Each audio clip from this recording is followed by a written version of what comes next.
Allahku akan memenuhi segala keperluanmu menurut kekayaan dan kemuliaannya dalam Kristus Yesus. Ini menunjukkan bahwa Paulus sangat yakin ketika jemaat Filipi memberi bantuan kepadanya, maka Allah yang dia layani, Allah yang dia beritakan itu akan memenuhi segala keperluan jemaat Filipi menurut kekayaan dan kemuliaannya. Maka ini sebenarnya mencakup segala keperluan, bukan hanya keperluan rohani, tapi juga keperluan jasmani. Tapi sangat mungkin sesuai konteks ini, keperluan yang lebih dominan yang dibicarakan Paulus ini itu adalah keperluan jasmani. Jadi Paulus bilang bahwa karena kamu sudah memberi bagiku, maka Allah yang kulayani, Allah yang kusembah, Allah Yesus Kristus yang kuberitakan, dia akan mencukupkan segala keperluanmu, termasuk kebutuhan jasmani dengan seluruh kekayaan dan kemuliaannya. Kalau saudara lihat ayat 15 dari bacaan kita tahu bahwa jemaat Filipi itu ada di wilayah Makedonia.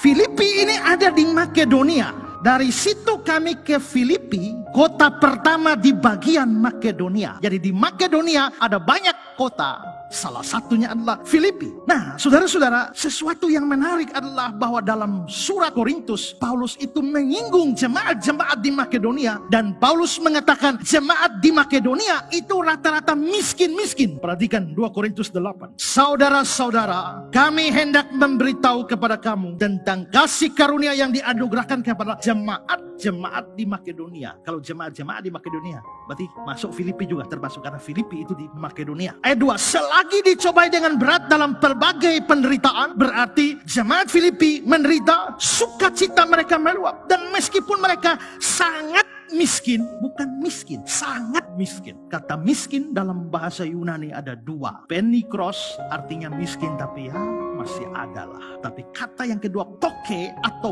tokos, itu miskin sampai habis-habisan. Nah, di sini meskipun mereka sangat miskin, kata Yunaninya tokos. Berarti ini bukan hanya miskin, tapi sangat-sangat miskin. Tapi perhatikan, namun mereka kaya dalam kemurahan. Sangat miskin, pasti miskin uangnya, miskin harta, tapi kaya dalam kemurahan. Uang boleh melarat, harta kekayaan boleh melarat, tapi soal memberi kaya sekali. Ada banyak orang kaya uang tapi miskin kemurahan. Tapi jemaat-jemaat di Makedonia termasuk Filipi, miskin harta tapi kaya dalam kemurahan. Aku bersaksi bahwa mereka telah memberikan menurut kemampuan mereka, bahkan melampaui kemampuan mereka dalam memberi, bahkan melampaui. Firman Tuhan hanya menuntut beri sesuai kemampuan, tapi ini jemaat hebat sekali, memberi melampaui kemampuan. Dengan kerelaan sendiri mereka meminta dan mendesak kami supaya mereka juga beroleh kasih karunia untuk mengambil bagian dalam pelayanan orang-orang kudus. Jemaat ini mendesak Paulus untuk dilibatkan dalam pelayanan orang-orang kudus. Mereka memberikan lebih banyak daripada yang kami harapkan. Mereka memberikan diri mereka pertama-tama kepada Allah, kemudian oleh karena kehendak Allah juga kepada kami. Ada banyak orang tidak suka memberi, pelit sekali, tapi selalu kekurangan. Pikirkan ini. Tapi ada orang yang rajin memberi, tapi cukup. Kenapa itu? Karena Allah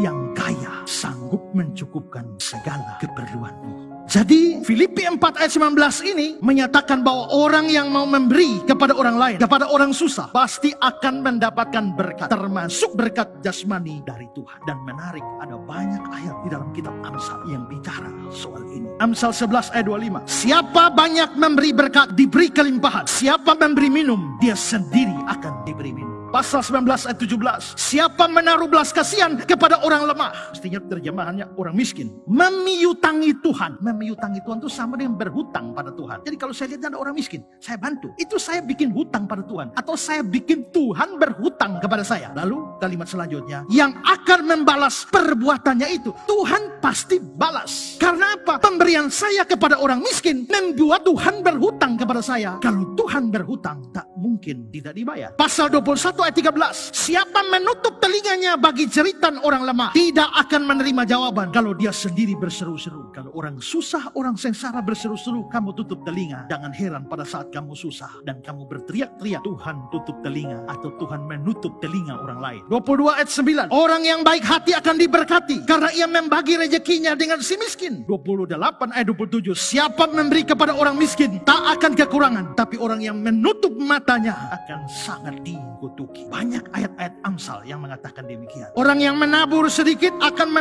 menuai sedikit juga. Orang yang menabur banyak akan menuai banyak juga. Hendaklah masing-masing memberi menurut kerelaan hatinya, jangan dengan sedih hati atau karena paksaan, sebab Allah mengasihi orang yang memberi dengan sukacita. Dan Allah sanggup melimpahkan segala kasih karunia kepada kamu, supaya kamu senantiasa berkecukupan di dalam segala sesuatu dan malah berkelebihan dalam pelbagai kebajikan. Ayat ini yang terakhir ini konteksnya bukan beri untuk gereja, beri untuk orang miskin, orang susah. Semua ayat ini menunjukkan bahwa kalau saudara mau memberi kepada orang susah, memberi kepada orang miskin yang membutuhkan, Tuhan pasti memberkati saudara. Dan ada efek positif bagi kita. Kalau kita tidak memberi, justru kita akan rugi. Orang yang memberi pasti diberkati, tidak memberi hanya jangan memberi supaya diberkati. Biasanya tidak dapat. Ini masalah motivasi. Memberi karena mengasihi Tuhan, memberi karena mengasihi sesama, tanpa memikirkan keuntungannya, tanpa memikirkan berkatnya. Biarkanlah Tuhan berurusan dengan berkat itu. Banyak orang memberi banyak tapi dengan motif dagang. Apalagi kalau pendetanya sudah khotbah, Tuhan akan membalasnya berlipat kali ganda. Perhatikan ya, bahwa kalau tadi dikatakan berkelimpahan Tuhan memberkati, ini bukan